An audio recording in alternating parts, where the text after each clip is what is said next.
sekejap. Aduh. Mana?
Okay.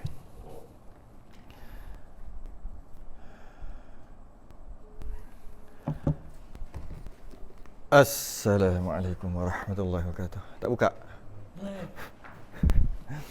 Innal hamdalillah nahmaduhu wa nasta'inuhu wa nastahdihi wa nastaghfiruh wa na'udzu billahi min shururi anfusina wa min sayyiati a'malina. Man yahdihillahu fala mudilla lahu wa man yudlil fala hadiya lahu. Asyhadu an la ilaha illallah wahdahu la syarika lah.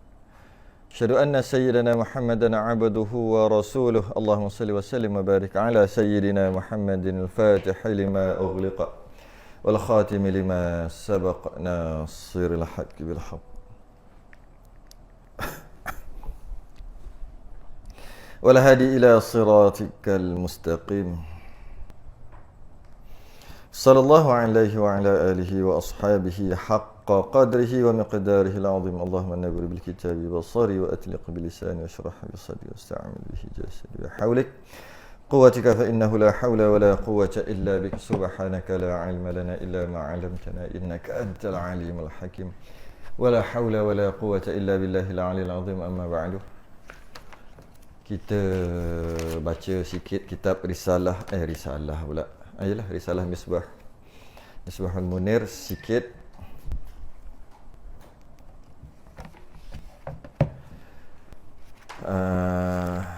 Huraian yang kelima. Pada menyatakan ilmu usuluddin.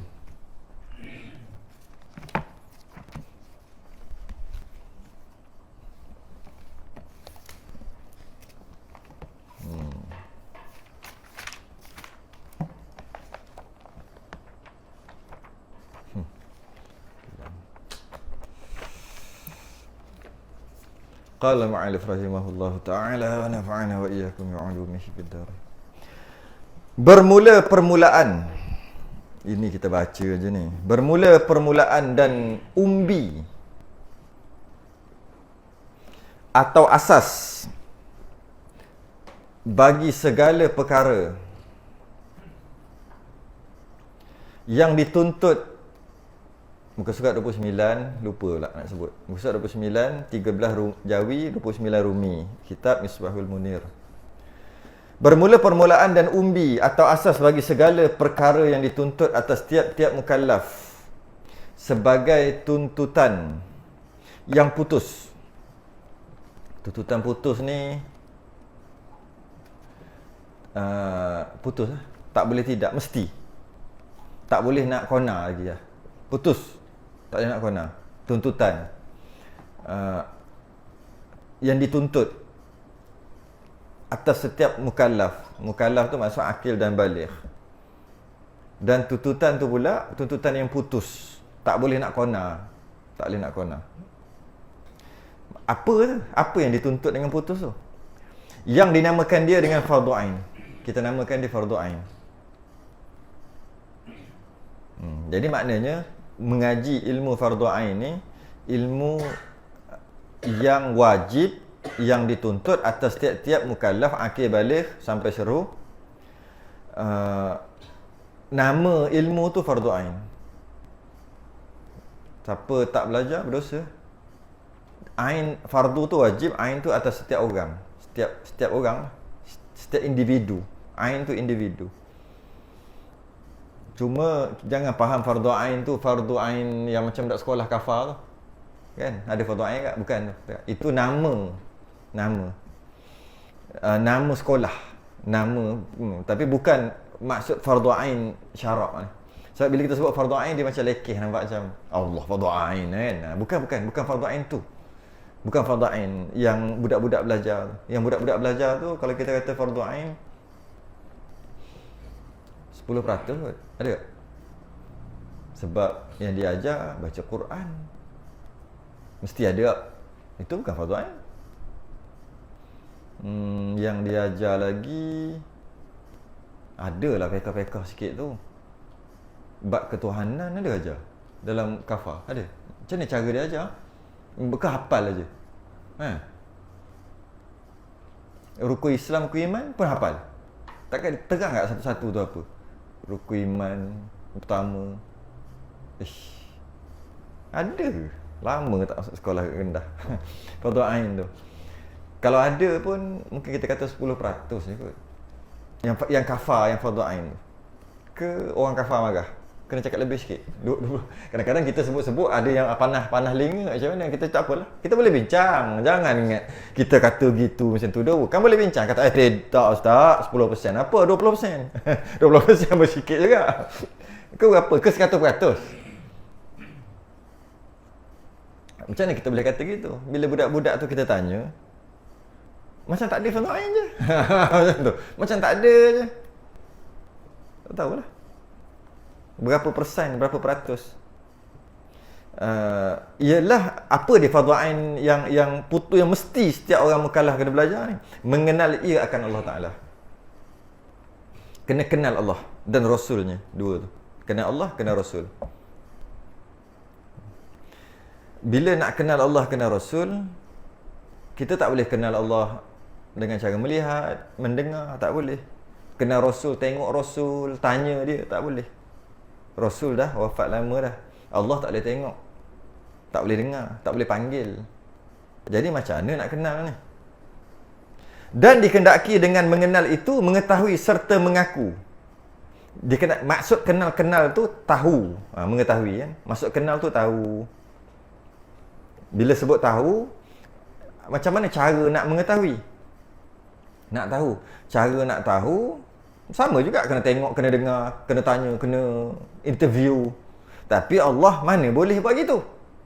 Maka nak tak nak, kena tahu, kena belajar lah. Belajar cara kenal. Menggunakan kaedah-kaedah apa yang kita rasa sesuai lah. Tapi yang terbukti dulu, kini dan selamanya adalah kaedah sifat 20. Ada orang lain dia mengaku nak tahu tu ada cara lain. Tapi cara tu adakah terbukti? Adakah terbukti dapat kefahaman macam mana yang perlu dipaham? Yang mana Nabi ajar kita tentang Allah, Nabi ajar para sahabat tentang Allah. Begitu juga kita faham sebiji macam tu dengan belajar kaedah itu. Kaedah itu kaedah lain lah selain pada sifat 20. Adakah gitu? Ada tak, apa istilah dia panggil? Lubang, loophole. Biasa dengar loophole, lubang. Ada tak tempat-tempat yang bermasalah? Tapi kalau sifat 20, dulu zaman 300 tahun hijrah lagi terbukti sehingga 1444 sampai sekarang terbukti berkesan, berjaya. Dan dengan dapat faham kenal dia tu, kenal sungguh jazam. Tiba-tiba kenapa nak pakai kaedah lain yang mereka kata terbukti? Pastilah waktu dia pakai kaedah tu. Itulah. Jadi nak kenal kena belajar. Lepas dah mengetahui, dah tahu serta ni bab mengenal dan mengetahui ni sebenarnya dia sama dengan bab sembahyang. Bab solat, Nabi kata, "Sallu kama ra'aitumuni usalli." Tu hadis Nabi. Sallu, sembahyanglah kamu kama ra'a, seperti mana kamu lihat. Kama ra'aitumuni usalli, kau lihat aku sembahyang. Yang boleh lihat Nabi sembahyang para sahabat aja. Itu pun bukan semua yang tengok. Okey. Jadi Nabi suruh kita ikut hadisnya, sembahyang macam kau tengok aku sembahyang. Sekarang ni kita nak sembahyang, cara kita sembahyang bukan kita tengok Nabi sembahyang, sedangkan Nabi suruh tengok dia sembahyang. Dan tak boleh tengok Nabi sembahyang. Jadi macam mana? Maka ulama kata maksud ra'aitumuni, ra'a melihat, adalah alimtumuni. Sallu, sembahyanglah kamu kama seperti mana alimtumuni, engkau mengetahui. Sebab apa mengetahui? Sebab tak boleh tengok. Samalah juga. Nak kenal ni kena tengok, baru kenal sungguh. Tapi kita tak boleh tengok, jadi kena tahu. Tu kita tahu. Jadi macam mana nak tahu sembahyang? Sebab Nabi suruh tengok, tapi tak boleh tengok. Tapi gantinya adalah tengok, adalah tahu. Macam mana nak tahu? Samalah, kena belajarlah ilmu solat. Ini kena belajarlah ilmu untuk tahu tu tadi tu. Dan lepas tahu tu, bukan tahu saja, mengaku putus. Jangan tahu saja macam Abu Talib mengikut satu pendapat. Abu Talib ni ada banyak pendapat. Ada yang kata dia Islam, dia beriman. Tapi yang masyhur dia tak beriman kan? Tak apalah, kita ambil lah pendapat tu. Mengikut satu pendapat, dia kata dia tidak beriman, Abu Talib, pakcik Nabi, sampai ke meninggal. Cuma dia tahu tak Nabi tu betul? Mestilah dia tahu. Apa bukti dia tahu Nabi tu betul? Pertama, dia galakkan apa yang Nabi sampaikan. Yang kedua, dia kata siapa buat lebih kurang dekat Muhammad, langkah mayat aku. Itu menandakan dia tahu Nabi, dia tahu Nabi tu betul, dia tahu. Tapi dia mengaku putus tak? Tak. Sebab tu dia tak masuk Islam. Tapi dia tahu. Dia tahu. Dia tahu serta mengaku putus. Mengaku putus tu kalau bahasa lain jazam lah. Sungguh-sungguh lah. 100%. Apa bukti Abu Talib mengikut satu pendapat tadi, dia tahu tapi dia tak mengaku putus? Antaranya anak dia. Anak dia nama Ja'far At-Tayyar. Ja'far si burung. Tayyar tu burung. Kenapa nama gitu? Sebab dia antara orang kuat perang ikut Nabi, sampaikan dia mati, kena potong habis. Kaki, tangan habis. Maka syahid dia. Nabi kata nanti Ja'far ni dekat syurga ada sayap. Macam burung lah. Digelar Ja'far At-Tayyar. Kenapa dia bagi Ja'far ni ikut Nabi? Kalau Nabi tak betul, siapa bagi ni? Abu Talib ni. Maknanya dia tahu lah, cuma dia tak mengaku je. Sebab tu ada cantik ni, mengetahui serta mengaku putus. Malah Ali bin Abi Talib, dia tidur tempat Nabi kan, ganti Nabi, silap-silap dia yang kena bunuh. Dia benarkan. Malah banyak malah ni bukti yang Abu Talib ni dia tahu dan dia percaya, cuma dia tak mengaku mengaku putus.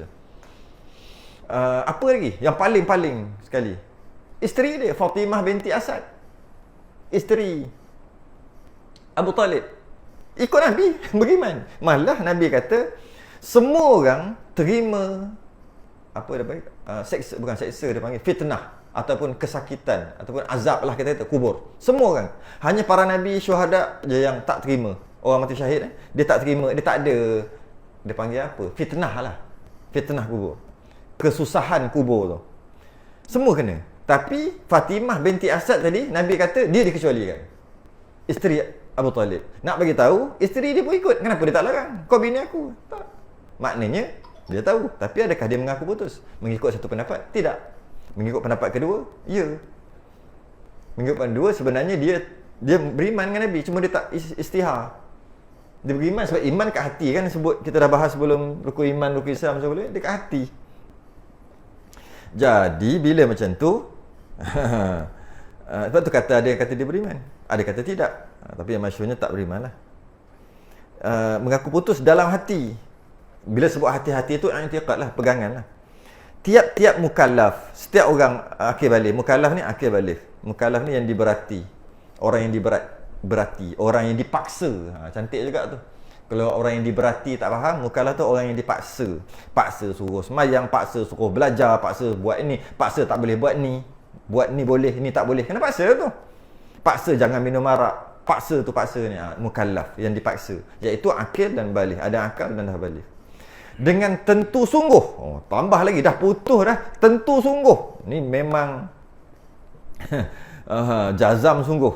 Apa dia? Apa yang nak yakin 100% garanti, bukan garanti, mengaku putus, tentu sungguh, jazam sungguh, segala perkara yang wajib bagi Allah Ta'ala. Kalau bahasa lain kata sifat yang wajib bagi Allah lah. Perkara yang lain tu maksud sifat yang wajib bagi Allah Ta'ala. Segala yang wajib bagi Allah Ta'ala. Dan tentu tidak segala perkara yang mustahil atas Allah Ta'ala. Dia tak sebut lagi, nanti sebutlah. Dan mesti perkara yang mustahil atas Allah tu mesti tak ada. Mustahil ada. Mustahil ada. Apa yang mustahil ada ni? Perkara yang tak layak bagi Allah lah, mustahil ada. Perkara yang wajib bagi, mesti ada. Tu kena pegang. Dan segala yang harus bagi Allah Ta'ala, harus je. Begini pun boleh bagi Allah Ta'ala. Serta dalil-dalilnya. Dia akan sebut kat belakang nanti. Dan serta dalil-dalilnya. Dan bukan tu aja, kena ada dalil. Dalil ada dua, dalil akli, dalil nakli. Dalil akli tu dalil akal, fikir-fikir pakai otak aja. Yang kedua dalil Quran. Dari segi kita menentukan sungguh-sungguh Allah ataupun Tuhan tu begitu, macam mana Tuhan tu, sebenarnya pakai akal yang sejahtera dah boleh dah. Cuma tak komplit sebab nama tak tahu. Macam mana nak kenal nama Allah? Mesti ada orang beritahu kan. Tapi kalau sekadar kita nak mengenal ada satu, apa kita nak cakap, ada satu entiti, risau je guna ayat tu, tapi betul lah tu. Ada satu diri nampak macam kita tauhid sangat, ada satu zat nampak macam sangat kan. Jadi entiti lah. Entiti tu dia ada ke makhluk tak ada, ada sesuatu lah. Tapi sesuatu tu makhluk tu. Ada satu kuasa. Macam mana? Ada sesuatu, macam mana nak sebut? Ada satu apa?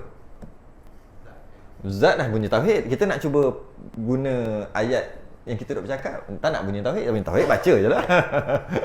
Entiti lah sebenarnya. Cuma risau je nak pakai. Ada satu kuasa lah boleh. Sebab dia macam tak boleh nak ke mana-mana. Ada satu kuasa yang pakai akal aja. Ada satu kuasa yang mesti dia tu kuat. Mesti dia mesti ada. Mesti ada satu kuasa. Okay. Tak mungkin macam tu, macam ni. Kalau pakai akal aja. Tengok alam, tengok apa jadi, mesti ada yang buat. Tapi kalau kita sekadar pakai dalil akal, kita tak tahulah namanya apa, tak tahulah, tak adalah pembahagian-pembahagiannya. Tapi sekadar untuk kenal adanya Tuhan, adanya pencipta, creator. Tu nak sebut tu. Creator, dia lebih cantik kat situ. Creator, tahu creator? Bukan creator car tu. Creator. Apa? Macam mana? Pencipta. Ada creator. Bunyi kereta pula. Ada pencipta, mesti ada. Creator. Mesti ada. Walaupun tak payah pakai Quran, tak payah pakai Rasul pun, mesti ada. Tapi cara fikir lain lah caranya, tapi mesti ada. Memadai pakai akal. Akal yang sejahtera lah. Tapi kalau dipandu dengan Quran nakli, ada cantik. Baru cantik. Cantik. Dan dah tahu nama dia, ada pembahagian-pembahagian dia. Okay. Demikian juga mengetahui serta mengaku putus. Tadi tentang Tuhan, tentang Allah. Demikian juga mengetahui serta mengaku putus di dalam hati bagi tiap-tiap mukallaf, sama juga macam tadi, dengan tentu sungguh, sama macam tadi, jazam sungguh, segala yang wajib bagi Rasul. Mesti Rasul tu macam ni. Yang ni tak boleh. Yang ni mesti kena pakai nakli. Dia tak boleh pakai akal je, tak boleh. Boleh tak pakai akal? Mestilah kena ada Rasul. Padahal kalau nak kira, boleh je yang kita kata kuasa tadi, satu kuasa tadi, dia boleh je bagi kita faham direct. Apa masalahnya? Tak perlu Rasul. Yang ini tak boleh. Yang ini kena pakai dalil nakli, dalil Quran hadis. untuk segala yang wajib bagi Rasul. Tapi semata-mata kenal Tuhan, tak perlu Tuhan satu kuasa tu, tak perlu Quran, tak perlu Rasul. Akal sejahtera kata mesti, dia panggil fitrah, mesti ada. Okey. Tapi Rasul tak boleh. Rasul kena dalil nakli tu Quran hadis. Dan segala yang wajib mesti utusan Rasul tu mesti macam ni. Dan serta dalil-dalilnya. Ada dalil-dalil. Dalil akal pun ada, dalil nakli pun perlu juga. Dan tentu tidak segala yang mustahil atas Rasul. Tak mungkin Rasul macam ni. Tak boleh kita kata gini. Rasul dia penyampai, dia perantara di antara Tuhan dengan kita. Tiba-tiba dia bisu. Kita kata apa? Apa? Takkanlah. Itulah. Mustahil macam tu. Tiba-tiba bisu buta pekak. Kita kata itu maksudnya pakai akal. Itu pakai akal. Mustahil. Mesti tak, macam mana dia nak bagi tahu kita kalau dia bisu? Kita kata gitu. Atas Rasul. Jadi kena kenal Rasul juga. Dia antara fardhu ain juga. Dan segala yang harus bagi Rasul. Kena tahu juga segala yang harus bagi Rasul. Rasul macam ni pun okey, macam ni pun okey. Kita akan bahas kat belakang ni. Macam berkahwin. Rasul pun kahwin. Ish. Tak ada. Standard lah manusia. Nampak? Rasul, harus. Tapi Rasul bohong. Mustahil. Rasul apa? Dia utusan tapi pembohong. Nampak kita kata tu. Pakai akal je tu. Tak payah pakai Quran hadis, tak payah. Pakai akal je. Dia utusan tapi dia cakap bohong. Cakap gitu, tengok tak ada bukti. Bohong. Tiba-tiba je bohong. Cakap itu bohong. Cakap sini bohong. Bohong aja. Tiba-tiba dia kata dia utusan. Tak masuk akal. Tu mustahil. Tapi kalau kata Rasul makan. Ish, pelik. Kata utusan tapi makan. Kita kata apa? Relax lah. Standard lah makan. Manusia mestilah makan. Tu maksud harus tu. Harus. Serta dalil-dalilnya. Bukanlah dikehendaki dengan mengenal itu, mengenal hakikat zat Allah Ta'ala. Bukan maksud kenal Allah tadi tu, kenal hakikat diri Allah Ta'ala tu. Macam mana Allah Ta'ala tu? Macam. Sebenarnya Allah ni tak boleh kata macam. Tidak bermacam, tidak berkaifiat. Tapi tak bolehlah kata. Bukan dimaksudkan dengan kenal tu, kenal hakikat zat. Macam mana kita kenal kawan kita, kita tengok muka, warna, kulit, bentuk dan sebagainya. Bukan. Kerana yang baru tak dapat mengetahui akan hakikat yang qadim. Sesuatu yang baru tu kuranglah. Sesuatu yang kekurangan, mustahil, tak mungkin dapat mengetahui hakikat yang sempurna. Tu dia. Saya selalu suka bagi contoh meja dengan orang. Meja ni tak mungkin dapat faham hakikat manusia. Sebab manusia tu sempurna sangat, dia tu tak sempurna. Dia tak mungkin dapat faham manusia. Katalah kan, saya sebuah meja. Meja buah. Aku selalu salah betul benda tu. Penjodoh bilangan tu. Sebuah ke sebiji? Sebuah. Saya sebuah meja. Lemah sungguh bab tu. Hantam sajalah. Saya sebuah meja. Okay. Contoh buat cerita kan. Dia boleh fikir lah. Dia takkan faham hakikat kita. Kejap-kejap letak macam kitab atas dia. Lepas tu nampak membebel-bebel. Lepas tu pula hilang kejap. Lepas tu gelap gelita. Lepas tu cerah balik. Bila cerah balik, tapi tak ada pula orang duduk atas dia. Dia takkan faham apa benda manusia ni buat. Itu kalau dia boleh fikir, tak akan boleh faham. Sekarang dia memang tak boleh fikir. Lagilah tak akan faham hakikat. Sebab kita sempurna banding dengan dia. Allah Maha sempurna. Tak mungkin kita dapat faham. Mana mungkin kita dapat faham yang mana otak kita penuh dengan kekurangan. Nak faham sesuatu yang sempurna. Malah qadim tu pun tak boleh faham. Qadim tu tak ada permulaan. Kita ada permulaan. Maksud ada permulaan, kita sebelum ni tak ada, sekarang kita ada. Maknanya kita ada permulaan. Allah itu qadim, tidak ada permulaan. Itu pun tak boleh nak faham. Tak ada permulaan macam mana? Ada. Mana boleh? Dia jadi gitu, mana boleh? Nak ada mesti tak ada dulu. Tak. Ada semua. Sedia ada, sedia kala. Tu pun tak boleh faham. Tak boleh pergi. Habis. Tak boleh pergi. Jadi macam mana nak faham? Itu baru hakikat qadim, tak kira bakok. Lain-lain lagi. Tak boleh. Tapi kena belajar juga. Hakikat je tak faham. Hakikat sebenar tu. Dan keadaan mengenal Allah Ta'ala itu ialah permulaan dan umbi. Stop, itu cerita lain lah. Ni cerita lain pula. Kenal Allah Ta'ala tu dia kata permulaan dan umbi. Ataupun dia panggil awwaluddin ma'rifatullah. Awal agama kenal Allah. Tu awal agama. Kita awal-awal sekolah dulu. Tak, sekolah dulu. Sedangkan awal-awal kenal Allah dulu. Dia boleh terima pengajarannya, kenalkan dengan Allah dulu. Kita kenal dengan sekolah. Okey, no problem. Sekolah tu kenalkan Allah ke tak? Ya, kenal lah, selesai. Soalannya, kenal ke tak? Tu soalannya. Adakah sekolah tu mengenalkan budak umur 7 tahun tadi kepada Allah? Jika ya, okeylah. Awal agama tu. Itulah dinamakan ilmu ini ilmu usuluddin. Namanya ilmu usul agama. Asas agama, usul lah, usul asas agama, tapak agama. Dan dinamakan juga dengan ilmu tauhid. Tauhid ni, wahid maksudnya ilmu mentauhidkan, ilmu mengesakan Allah. Kerana yang mengetahui dan mengertikan ilmu ini lepas belajar ilmu tauhid, ilmu ni lah, ilmu usuluddin ni, lepas dah belajar mengerti ilmu ini, mentauhidkan ia akan Allah Ta'ala. Lepas tu dia akan tauhidkan. Apa maksud tauhid? Mensatukan, menesakan Allah Ta'ala lepas belajar tu. Esa daripada zat, esa dari segi zat, esa dari segi sifat, esa dari segi af'al, perbuatan. Namanya ilmu tauhid. Dia ambil daripada wahdaniyah tu lah. Wahid, wahdaniyah. Dan ditolak-tolak kam yang 5 atau kam yang 6 tu, yang berbilang tu, tolak semua. Berbilang zat. Berbilang zat Allah ada 2. Tolak. Berbilang Allah ada 1, tapi daripada Allah tu berbilang-bilang, ada tangan, ada kaki. Tolak. Tolak sungguh. Tauhid sungguh. Bukan sekadar menolak tauhid, bukan sekadar menolak syirik, iaitu mentauhidkan Allah, mengatakan Allah itu esa 1. Bukan sekadar itu. Ya, itu.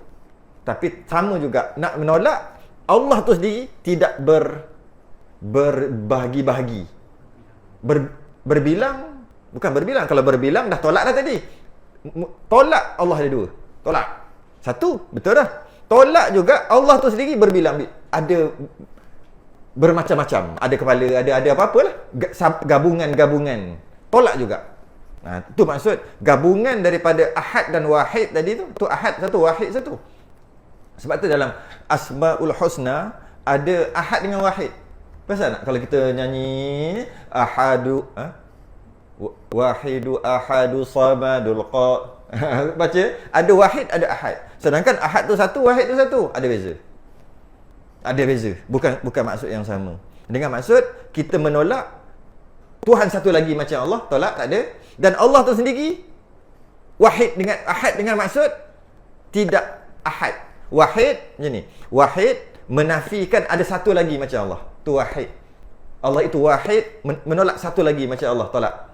Ahad menolak Allah tu sendiri ada juzuk-juzuk. Sebab tu bila birabah dia cakap apa bila kena tindih dengan batu? Bukan wahid.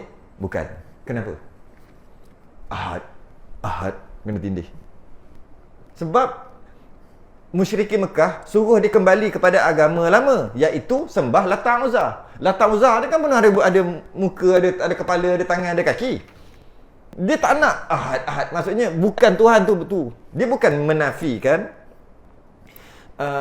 Bilal bukan menafikan ada Tuhan satu lagi. Tidak. Dia bukan menafikan. Tapi iyalah memang dia menafikan. Tapi ahadnya bukan maksud menafikan ada Tuhan satu lagi. Kalau kata wahid, baru dia menafikan Tuhan satu lagi. Tu tak perlu dah. Kenapa tak perlu menafikan ada Tuhan sekali lagi? Satu lagi. Kerana waktu tu pun Allah dah jadi Tuhan dah waktu tu. Kan mereka mensyirikkan. Musyrikin. Syirik. Semua kata siapa yang buat bumi, semua kata Allah dalam Quran sebut. Kalau kata tanyalah siapa buat bumi, siapa buat semua ni? Allah. Jadi tetap Allah itu.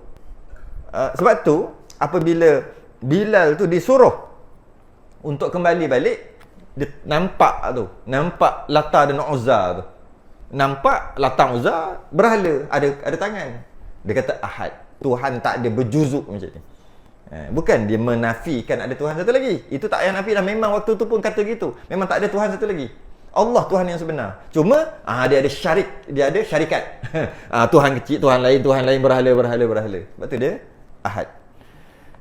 Ahad. Jadi gabungan di antara ahad dan wahid itulah wahdaniyah. Daripada wahdaniyah tu akan jadi ilmu tauhid. Ilmu mengesakan Tuhan. Lepas belajar, pasti mengesakan Tuhan dari segi zat Tuhan, sifat dan af'alnya, perbuatannya. Dan juga dinamakan ilmu kalam. Kerana bicaraan kalam Allah, kan salah satu kan kalam kan yang ke-13. Fardhu Ain yang ke-13. 14 sampai 20 mengikut Imam Abul Hasan Al-Asy'ari tak perlu bincang. Sebab dia dah terbincang dalam sifat ma'ni.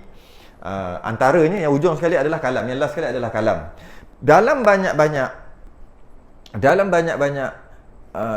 13 sifat, atau kita ambil 20 lah, 20 sifat membicarakan tentang sifat kalam.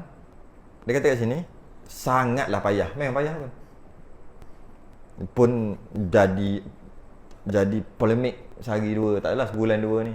Kalam terbagi kepada 4 ke 2? Kalam tu, kalam nafsi, kalam lafzi, itu pun terbahagi kepada beberapa. Ada kitab kata 2 je. Baqaratul Amani, Pada'in kata ada 4. Kalam tu. Kalam nafsani, kalam nafsani. Jadi memang berlaku. Bukan sekarang je berlaku fitnah. Dulu pun dah ni. Sangat payah sehingga berlaku fitnah-fitnah kepada ulama' yang dahulu-dahulu. Bila ulama' dahulu-dahulu ni? 200 lebih kurang. 200 hijrah. Siapa yang kena? Yang paling terkenal? Imam Ahmad. Mazhab Hanbali tu. 3 pemerintahan. 3 kali pilihan raya. Mudah kata gitu lah. 3 kali sama tak ada pilihan raya. Dia mati monarki. Dia kena masuk sebab kalam lah. Ni Quran, angkat Quran. Baharu ke qadim? Jawab. Imam Ahmad kata qadim. Kena tangkap dengan pemerintah Islam Mu'tazilah. Masuk dalam penjara. Dia kata qadim. Qadim apa kertas? Minggu lepas tak ada, baru cetak ada. Tulisan, ada awal, ada akhir. Apa ni? Qadim.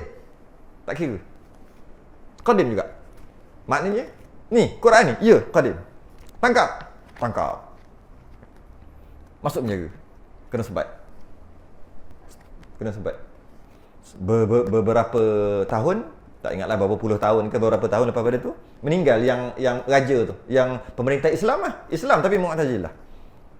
Lepas tu ganti lain. Tak ingat nama Waksik lah, ada nama anak-anak dia kan. Mutawakkil billah lah. Ada anak dia semua. Ganti. Sama macam bapak dia. Teruskan. Mengaku tak sebat. Mati dia. Tak ingat berapa tahun mati. Ganti anak dia. Sama juga. Mati. Ganti yang lain. Yang lain satu lagi ni. Yang keempat. Lepaskan lah. Sebab dia ahli sunnah wal jamaah. Maknanya itu baru siapa? Itu baru Imam Ahmad. Imam Bukhari. Imam Bukhari. Dia pun kena zaman dia ni 200 lebih. Zaman dia. Lari balik kampung. Bukhari itu Bukhara. Nama tempat. Lah akhir sekali orang fitnah. Fitnah gila-gila kat dia. Ya Allah ya Tuhanku, kau matikanlah aku, matikanlah aku supaya tak masuk dalam fitnah ini. 4 hari lepas tu meninggal. Sebab fitnah ini kalam. Imam Syafi'i? Imam Syafi'i kalam Tauriah. Dia pergi juga sama zaman tu lah. Apa dia? Zabur, Taurat, Injil, Al-Quran. Keempat-empat ini adalah baharu. Lepas. Keempat-empat baharu. Semua kata qadim, Imam Syafi'i kata baru. Maksudnya apa? keempat-empat ini, tangan aku baru. Bukan. Dia silah main kalam tauriah. Terus dia pergi di Mesir. Lepas pada tu. Imam Syafi'i. Jadi Imam Syafi'i lepas lah. Lepas tu dia keluar daripada pemerintahan tu pergi. Mana lepas lah. Lepas dengan dia panggil kalam tauriah. Double meaning. Keempat-empat ini baharu. Okey, baharu.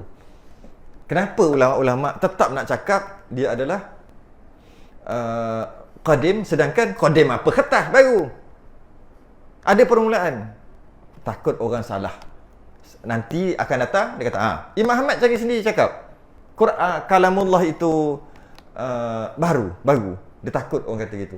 Tapi maksudnya, dia terbahagi kepada dua. Nanti itu jadi panjang. Terbahagi. Ada kalam yang dilafazkan. Itu adalah baharu. Tak boleh bercakap.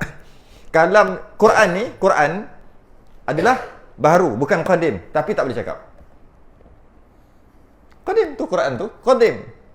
Qadim, ya, kena cakap qadim. Tapi hakikatnya, baharu. Tapi tak boleh cakap baharu. Kena cakap qadim. Hanya boleh cakap baharu dalam ketika belajar saja. Lepas tu tak boleh cakap lah. Tak boleh cakap. Siapa cakap, kena tangkap, kena takzir, kena hukum. Siapa cakap Quran ni dengan maksud ni, baharu. Tak boleh cakap. Belajar boleh. Belajar tengah dalam muzakarah boleh. Tapi cakap, tak boleh. Tapi kena kata qadim. Qadim apa? Tak boleh cakap. Lepas tu ada orang tanya, boleh ke? Benda betul, dia baru, tapi tak boleh cakap. Ada ke perkara itu? Benda betul, kena cakap lah. Benda betul tapi tak boleh cakap. Ada. Contoh yang biasa dalam kitab-kitab tulis, dia berzina dengan perempuan. Kemudian setelah berapa lama perempuan ni kahwin.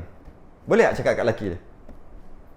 Kau tahu tak, bini kau tu bekas aku dulu. Cakap, tak boleh cakap, haram. Benar tapi tak boleh cakap.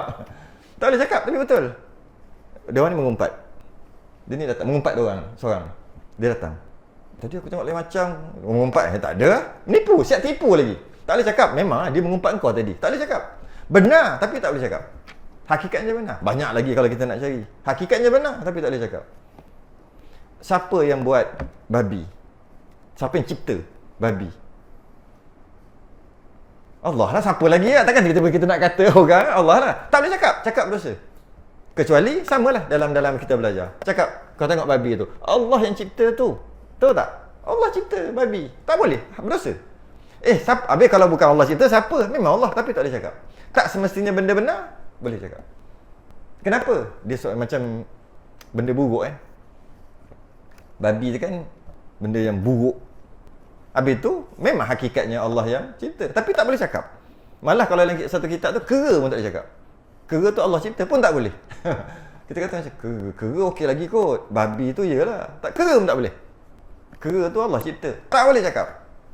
Bukan bermakna bukan Allah cipta.